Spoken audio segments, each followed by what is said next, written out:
Ça donne tellement faim. Aujourd'hui, on va préparer des sticks de mozza à la sauce tomate. J'ai trouvé le kit chez Smith Toys et ça m'a donné tellement envie. Au niveau des ingrédients, on a une nappe pour protéger la table, de la sauce tomate, de la mozzarella, la chapelure, de la pâte, une autre pâte, des fines herbes, un petit pot pour la sauce, de l'activateur et la recette. C'est bien complet. On va commencer avec cette pâte. Il faut qu'on fasse 5 petites boules. Ça sent bon. La texture, j'adore. On fait des jolies boules.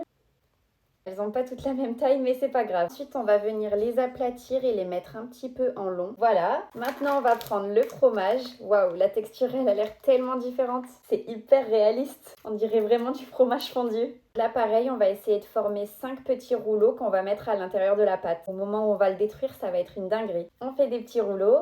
On met à l'intérieur et on enroule. Parfait. Une fois que les 5 sont faits, on va prendre l'autre pâte. Celle-ci, normalement, elle devrait être plus foncée. Voilà, parfait. De toute façon, le poulet, il est grave élastique, celle-là aussi, comme le fromage. Et hyper humide. On va faire 5 boules qu'on va aplatir et on va entourer les bâtonnets avec. Waouh!